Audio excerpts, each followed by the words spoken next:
real estate business. Let's get to it. Ladies and gentlemen, boys and girls, I want to present to you my man joining me on the Big ZIG show, episode 11. Ladies and gentlemen, Zach Syrus, and he is a good friend of mine. He is also in the real estate business, doing real big things, and we're gonna get into that. It is Syrus Realty and True Blood Realty as well. Real estate, yep. Real estate. Okay, True Blood Real Estate. Yep. And we're gonna plug all of that, and we're gonna set you up if you are looking for a home in the Indianapolis area. So, with that being said, man, how are things? What's going on? Going good, man. Going good. Just, staying busy. It's a pretty crazy market right now, as a lot of people have probably seen, or, really, really low inventory right now, creating quite the premium on homes to purchase. Still have great rates, which I think is part of the low inventory issue. So a lot of buyers out there right now. Okay, with that being said, how long do you think the interest rates are going to stay this low? That's the big question this year. Excuse me. A lot of people are kind of curious as to, how long this whole situation is going to last. It's really hard to tell. I speak with a lot of lenders, listen to a lot of different podcasts, listen to a lot of different people, higher pay grades than me, who can kind of predict that stuff a little bit better. But I think it's going to stick around at least for this year, maybe the beginning of next year. I think at some point in time, they're probably going to have to crank the rates up a little bit to kind of balance things out. But, for right now, I'm hopeful they're going to stay good at least for another year. So we'll see what happens. I hope so too. Yeah. I hope so too. Absolutely. So, once again, ladies and gentlemen, I'm joined by Zach Syrus, and he is a well-known real estate agent around the Indianapolis area. Also, a good friend of mine, went to high school with, have a lot of history with. He is a solid guy, has kept it solid from day one. And actually, I want to ask you about that. If I'm looking for a realtor, say I don't know you, if I'm looking for a realtor, what are the qualifications that I should be looking for in finding a solid realtor that that is going to do the best for you, like yourself? Sure. Yeah. I would certainly, I wouldn't not work with somebody because they're new, but I would tend to probably lean towards somebody who's got a little bit more tenure in the industry, has maybe kind of seen some peaks and valleys to kind of get a better feel for how the industry works as a whole, not just when it's on its up. I'd look for somebody who's, familiar in the area, that I'm looking for a home in. I look at their track record, maybe see how many sales they are doing a year. If it's something they're just kind of doing on the side, or if this is their, 100% business that they're doing full time. I think integrity plays into it a lot. I think there's a lot of good agents out there. I think there's unfortunately, some agents who just do it because they see the lucrative opportunities that are there in selling homes, that don't really carry the ethical side of things that uphold the integrity of our industry. I would look for somebody who's maybe even partnered up, or who works at a brokerage, or with a brokerage rather, who also has a strong track record as well. So, okay, I would focus on personally. Okay, so somebody with experience, proven track record,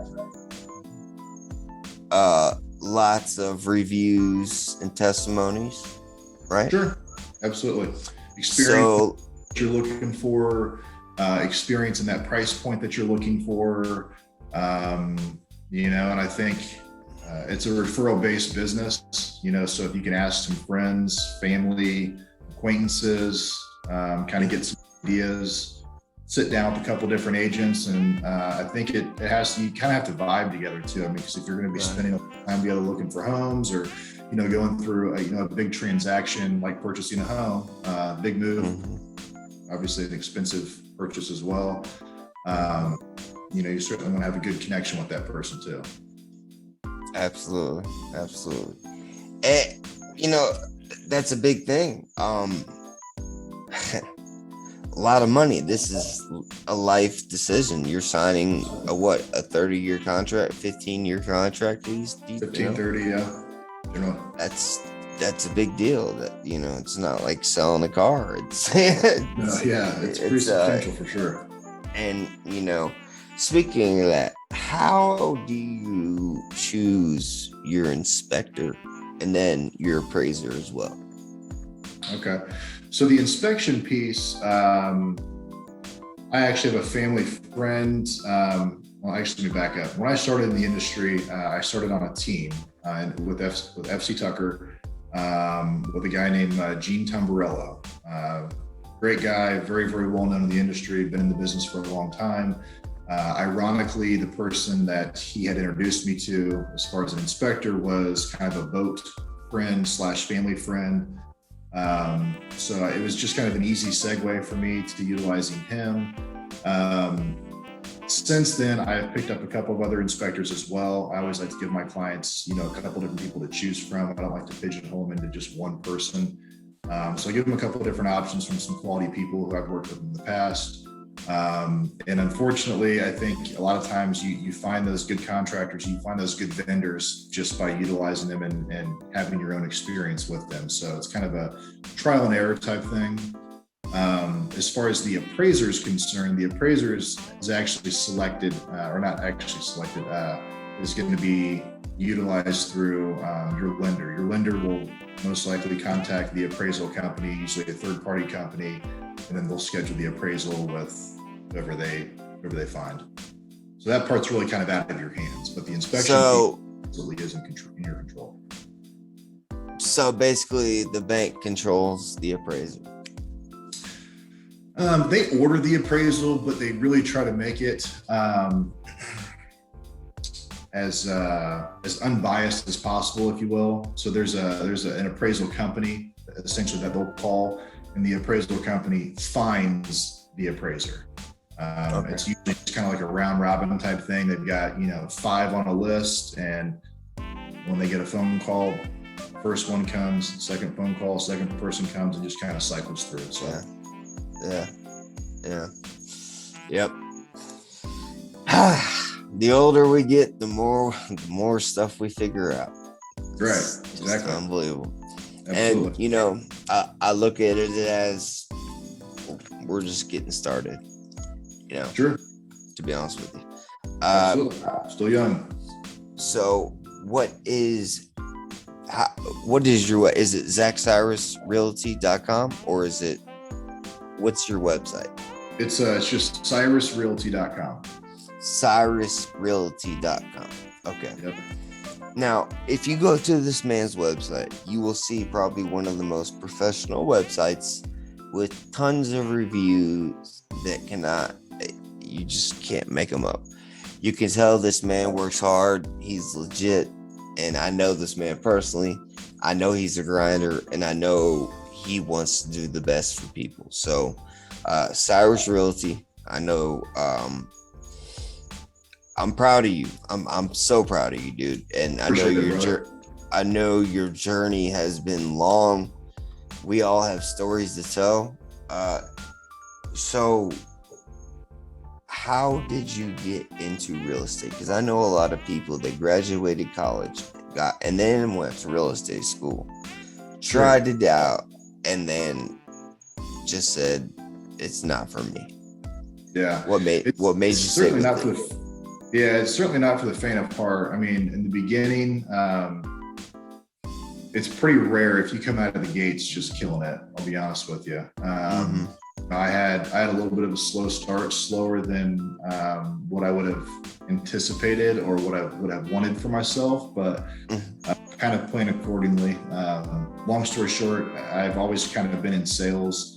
At the time when I found that I wanted to pursue real estate, I was working at Angie's List, doing advertising sales. It's a good company, met a lot of good people, good stepping stone in my career.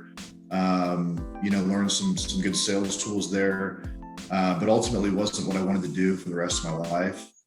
What'd you do at Angie's List particularly? Just advertising sales.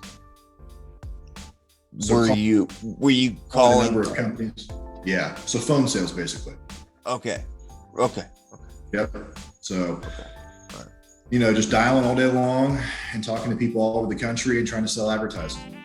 So, I'll tell you what, I was in the same thing, selling a different type of deal. And when you can close a deal on the phone, there's no other feeling. It's crazy because once you learn, that's for sure. Yeah. Once you learn how to do that, you can pretty much sell anything. I believe. It certainly makes it easier. That's for sure. Yeah. It's a good experience, but it's like you said, it's not what you want to do for the rest of your life. But continue. I'm sorry. Yeah. So I, sitting on a phone, in a cubicle, just dialing just wasn't for me personally. I wanted to be out and about. I wanted to be working with people, hands-on.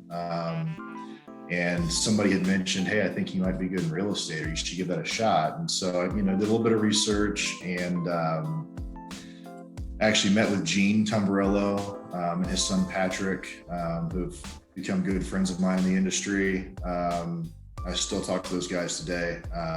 Sat down with them and just kind of, shot the shit. Was very straightforward with them, and they were very straightforward with me.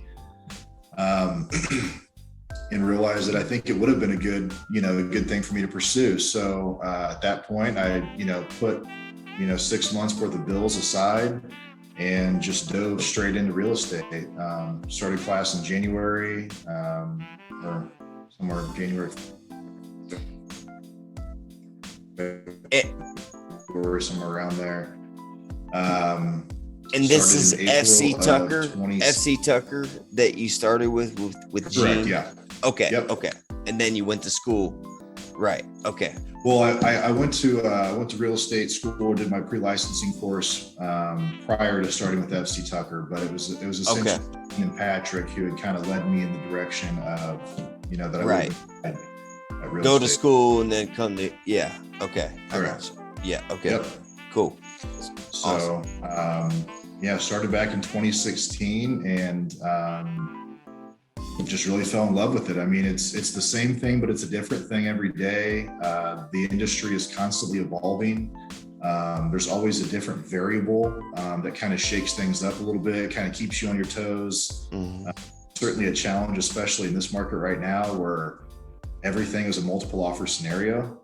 The inventory is so low that you've got, X amount of people fighting over half the amount of houses, so again, makes it challenging, but it requires you to get creative, kind of get outside the box a little bit. And that's one of the things I love about the industry is it's never the same.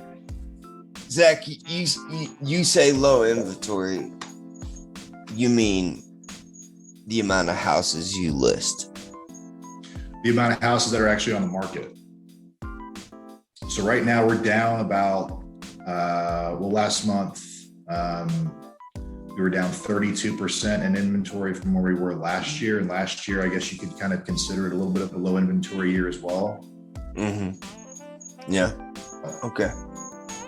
Wow. So, I mean, all right. I got a lot of questions here, so I'm trying to go to it. Hey, fire away. All good. What do you have to do these days to be a first-time home buyer? Can you still do the 20% down, or can you do 5 to 10% down on like a on like a COVID loan, or do you have to go through the FHA? So there's a lot of different loan products that are out there right now. There are some lenders that I work with who actually have like a 3% down conventional loan. From I guess a seller standpoint, it's certainly a stronger loan product to utilize than an FHA product. A little bit more restrictions with the FHA.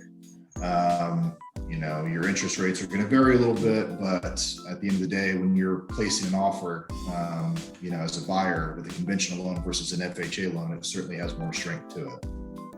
Okay. So prices are high. The market's hot. People are buying, right? Mm-hmm. At least down here in Florida, for sure. It's like that up here in Indiana too, man. It's crazy. Yeah, it's crazy. It's nuts. It's as soon as it goes for sale, people are driving by their house. It's nuts. So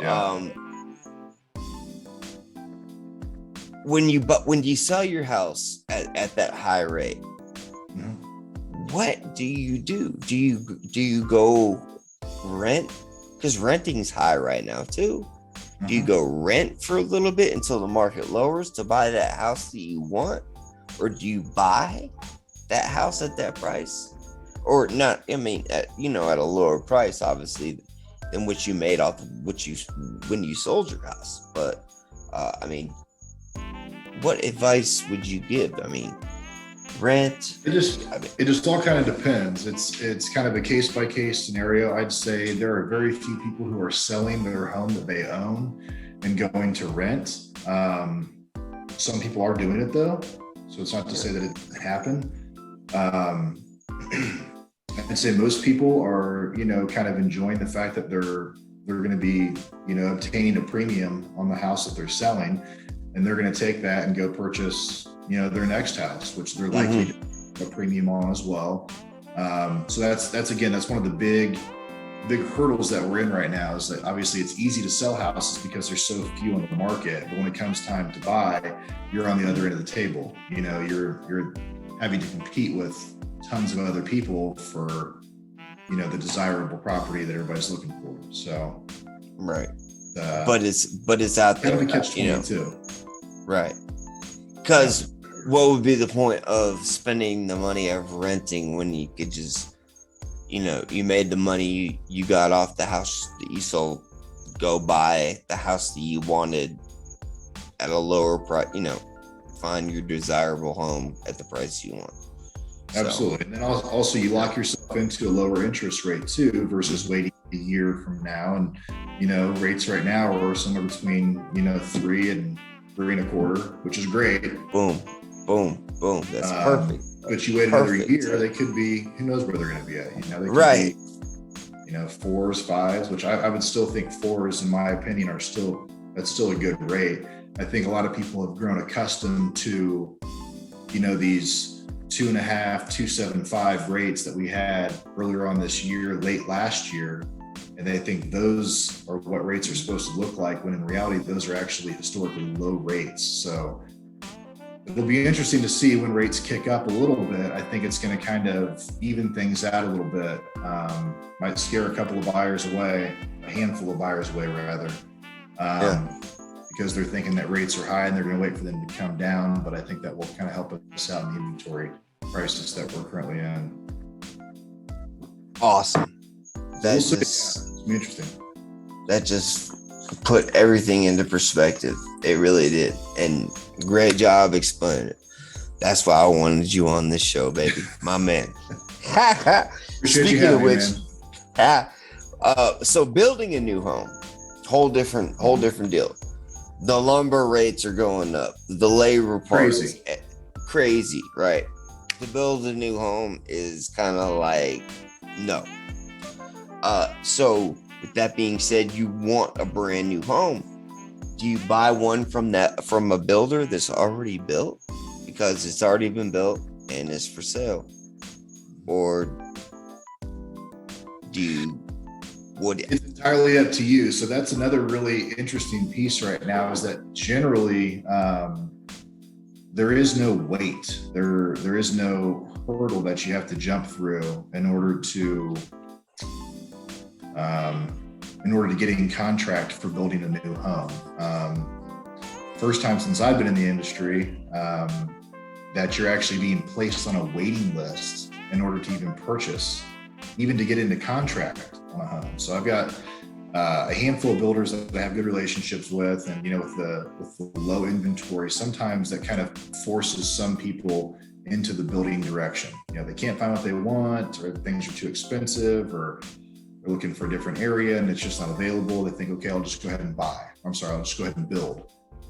Some builders now are having trouble developing enough land to keep up with the demand of building homes. So people are coming in the front door and they're being placed on a waiting list before they can even sign a contract to build a home, which is kind of crazy for a lot of people to try to wrap their mind around. Yeah, absolutely. While it is a little bit more expensive to build right now, obviously because of material price, pretty desirable alternative. Because a lot of builders are starting to build spec homes to kind of keep them on hand so they can quickly sell them, to kind of help out with this, inventory crisis that we're in. Yeah. But, wow. in that market, there's lots of different hurdles. Any which way you look, really. Wow. So kind of interesting. Yeah, dude, everything's getting interesting. Every business, everything is changing. We are witnessing, again, we were the internet babies. We saw the technology change. We saw everything. And now we're seeing a whole new deal with every business. And I don't think things, in my opinion, will ever be the same after this, no matter what. Honestly, what's that? I said likely not. I don't think so either, unfortunately. Yeah. It's sad and scary at the same time, and that's why I know how old's your daughter now, and what's her name? She's 19 months old. Her name's Stevie. Stevie. Yep. Stevie Syrus. Stevie Jean Syrus. Yep. She's gonna be a beast. My daughter. Hey, a lot of us men have produced a lot of good daughters and sons. So absolutely. There's looking forward to them getting older. Yes, absolutely, and cherish every moment. Every age is beautiful. Every age is awesome. I loved four was awesome, but they're all awesome. But it's so awesome to see them grow and to see them like a part of you. It's like this is what you created. It's great. It's crazy. Mine's a little bit like a Sour Patch Kid right now. She's like super sweet, and all of a sudden she's a real jerk. At times she's like those early pre-terrible twos right now. So yeah, love her to death. She's a little bit of a challenge right now, trying to keep her happy and content. Do I know your wife? I don't believe you guys have met. No. Okay. I'll have to get you guys together sometime. Yeah. Well, yeah. When I get to Indy next time, which will be very soon, we'll definitely meet up. So, absolutely, man. And again, I didn't get to talk to you in person like I wanted to, and I'm sorry to hear what happened to your father. And my condolences to you. Thank you. Rest in peace to your father. I remember him. He was a good man, and I can imagine that was you had to overcome a lot of adversity and rely on your faith and your higher power through a lot of that. Yep, certainly a difficult time for sure. Yeah, for sure. No, man. Peaks and valleys in life. It's you get knocked down, you get back up. You got to get through it some way or another. but this life on earth is just a little bit eternity. That's where it's at. Yep. This is nothing. So, yeah, man. Just a small piece of the puzzle. Yes, sir. Yes, sir. IrisRealty.com. I know you're in partnership with True Blood. I've peeped the website. You're on Instagram. I mean, you do a great job with your photography. It seems like you know, obviously everything is taken very professionally. I mean, you don't cut any corners, and we know that you can't cut any corners in order to be successful. You absolutely can't. You know, if you're trying to give your clients the best, you have to prepare and present the best too. So whether it's through my team with Syrus Realty or any of the other agents at True Blood, I think we've got a really fun environment. We've also got a very professional environment. We like to fun. I think it all pays off. So. Yeah, for sure. Hey, where'd you go to college? I actually started off at University of St. Francis up in Fort Wayne. Did you play ball? Yeah, played ball up there, and then transferred actually after my first semester down to Ball State and played there. Really? I was there for a year and a half, and then blew out my shoulder, and I was in linebacker. Yeah. Yep, middle linebacker. Did they Sam middle or middle? Of course. Yeah. As it should be. Yeah, I like to be up in the action. So, yeah. Telling people what to do. Yeah. Yes, sir. It was fun while it lasted, but yeah. I think as you know, football, sports, whether basketball, soccer, whatever, I think it kind of gives you a little bit of discipline. Helps you grow the work ethic, and it's something that, whether I got to finish out my college career playing football, it's always just kind of the mentality that I like to try to bring to whether my team, my business, my family, everything that I do is just, obviously grind hard, do the best you can, Yep. 100%. Because like when you go through that experience, that camaraderie of seeing what you can do together, sure. On the field, like, ladies and gentlemen, this man was a gladiator on the football field, and I was happy to play alongside him, Joe Wright, and some incredible athletes that you haven't heard of, but there's certain type of people that get it and got it, and this man right here does. So I appreciate it, man. Syrus Realty is gonna. It's a good time. It's gonna be. What's that? I said it was fun while we got to play together. It was good times. Yeah, and that's that's another thing I'm trying to bring back. The foundation of where we started. A lot of people are confused in this world a lot right now. Not just in this world, really in this country. A lot of people are confused. A lot of people, I don't want to go down that route. What I'm talking about. And sure. Some people just need some laughs, some memories, some smiles, some whatever I can bring to the table to help, as well as you educate on how to buy a home, what to look for, how to do it, and boom, there it is. If it brings a smile and helps somebody, I'm good with it. Just one person, that's it. And this mental health awareness. A lot of us, we had a lot of concussions, a lot of hits to the head, and a lot of us aren't going to be right, and that's okay, but we know how to identify it and work through it. Sure. Absolutely. Especially with depression, anxiety, everything, all that.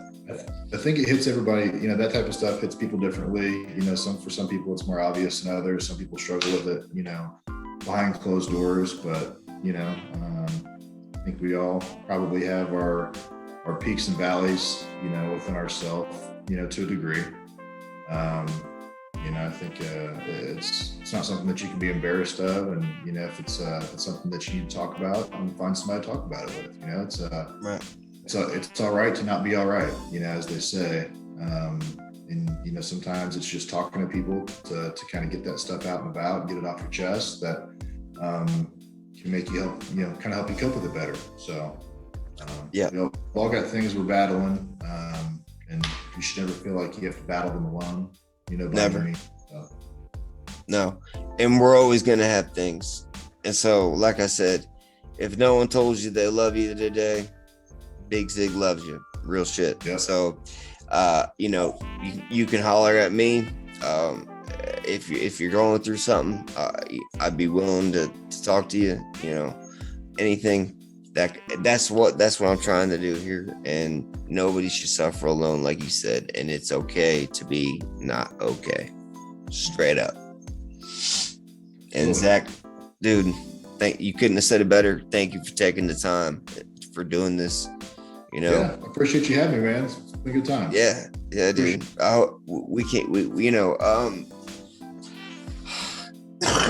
There's a lot of other things we could discuss, and we'll have part 2, part 3. This is episode 11. Hopefully I get in the thousands one day, and this is just one of many. You know what I'm saying? Yeah. There. Yeah. Yep. Yeah. Okay. Sorry. Yeah. Yeah. Thought we froze up again. Yeah, I did too. One of many. Yeah, it's all right. It's all good. It's technology these days, We won't have to worry about this. I've got a different thing we can do besides Zoom. This is just the low budget way. Hey, it's all good, man. It works for me. I use it for my meetings too. It is what it is. Yeah, man. And it just goes to prove to show that I haven't talked to you like this in years. Right? Yeah, it's been a while, man. It's been a real long time. And we picked up just like we saw each other yesterday. Right where we left off, yeah, for sure. Because we did business, after high school and things, and we worked together and did some things, and you had the loudest system in Fisher's history, I think. I don't know. Blaine might have something to say about that, but yeah. But yeah, God, it was pretty close. I will say that it was pretty close. Like a mile away, I knew when you were coming. Yeah. These are before the days when everybody texted each other. Hey, I'm 5 minutes away, 10 minutes away. Right. Yeah. I knew everybody knew when Syrus was coming. It was just beat up the block and let them know. Yeah, you remember it was like with that one where there was one particular day where we were just rolling around bumping that Slim Thug already platinum album. Yep. Yeah, all through, and just the look on people's faces when we pulled up, and the subs were just like vibrating. It was so loud I couldn't even think. Yeah. Make your shirt move, make your hair move. Yeah. And people would just look at you. I still bump that Slim Thug album every now and then, man. It's a good workout. I'll be honest with you. Oh yeah. I stopped listening to rap music in 2000. I don't know, like 8 or 9 or something. I don't know. Like I did Fax's album, and that's I listen to certain things, but most here and there. But it hasn't been the same for a long time, and I'm trying to. It hasn't. So what do you listen to now? A lot of independent people you probably haven't heard of that I know. But I've been listening to a lot of Aaron Lewis. I saw him in concert in Clearwater. I've been listening to a lot of I can't stop listening. I've been listening to a lot of DMX. Okay. Yep. Especially the first 2 albums, Flesh of My Flesh and Blood of My Blood. Slippin' and Let Me Fly. And then also Pac. I listen to Marley. I'll be like, Alexa, play Bob Marley, just to put me in the mood, just to put me in that mood, because I'll give it post. I can deal with Post Malone. I can deal with certain rap here and there, but there's a lot of good bands out there that I can't really.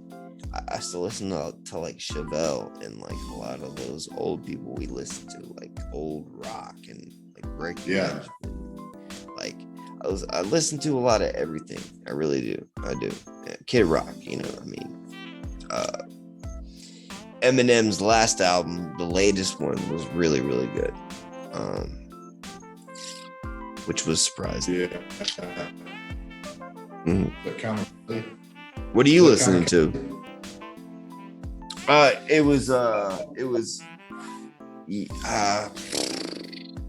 It wasn't Music to Be Killed By. It was like the most recent one. I don't know. I forget.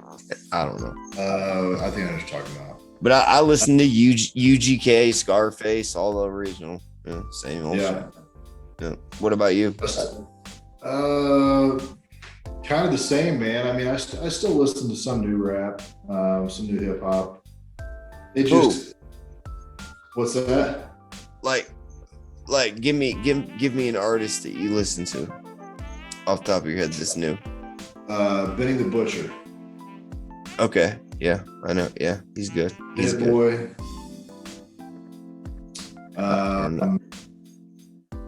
I mean, I'll still mess with some Drake here and there. I like a lot of Game. Game? Yep. Okay. Game's probably one of my favorites. Really? Yeah, J. Cole. Yeah, I like Cole. Yeah.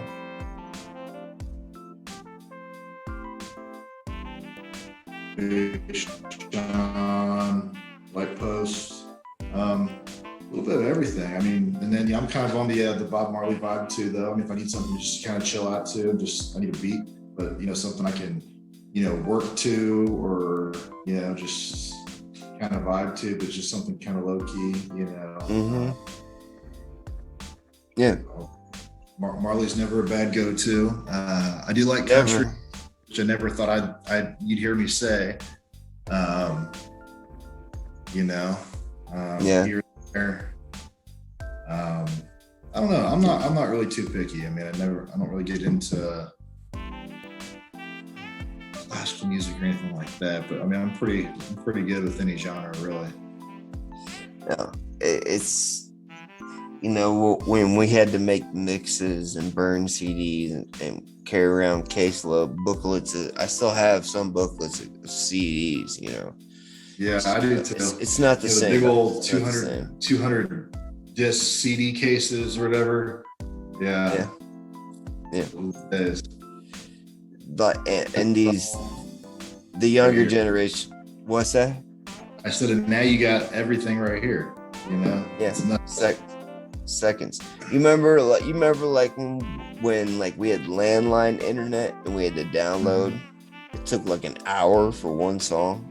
Yeah. And then like you get kicked off halfway through and then have to go and relog in and do it again, and it was crazy, man. And an entire day making a mix, Yes. Burning and all this. Yeah, it took forever.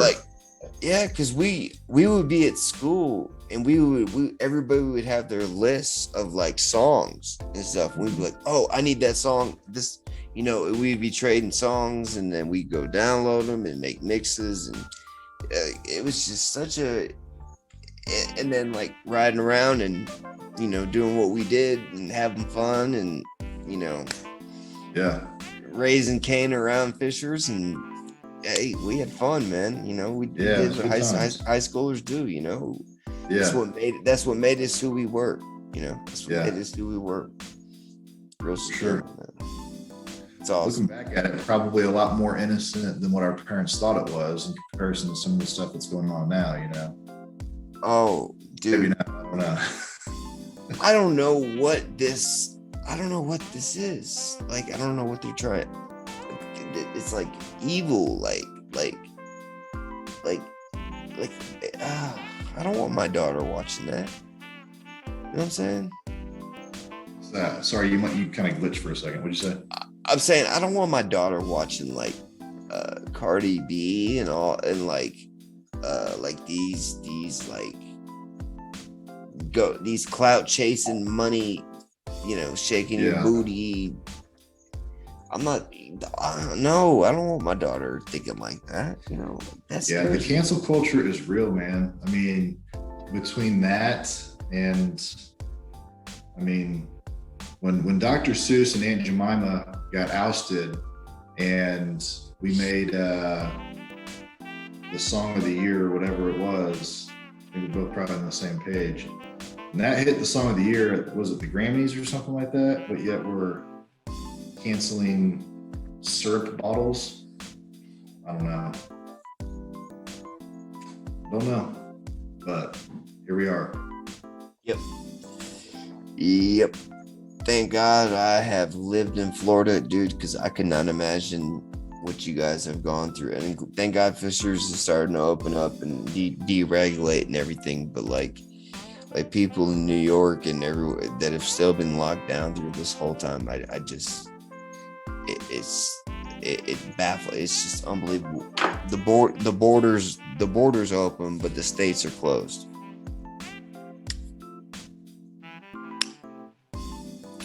That's about as far as we should probably go. Right. Yeah, we'll leave it there. Maybe that'll be for episode number 2. Yeah. So. Dude, again, I'm grateful to have you on. Thank you so much. And like I said, I'm gonna plug Syrus Realty. Wish you nothing but the best, dude. And I do plan on having a home in Indiana one day, so trust me, we will be doing business soon, hopefully. Sounds good, man. Yep. Not hopefully. I appreciate you having me on here, man. It's been a good time. It's good to see you. Like I said, it's been a long time, but good to catch up and be in touch soon. Absolutely, man. And you could be called home tomorrow. I could be called home tomorrow. It's never too late to reach out to somebody you haven't heard from in a while and check on them and make sure they're doing okay. And that's the message of this show, man. And this just goes to prove that how easy this can happen. Real shit. Big Zig Show, episode 11. That's right. What's today's date? Is 29th? Yeah. 29th, yep. Yeah. April 29th, 2021.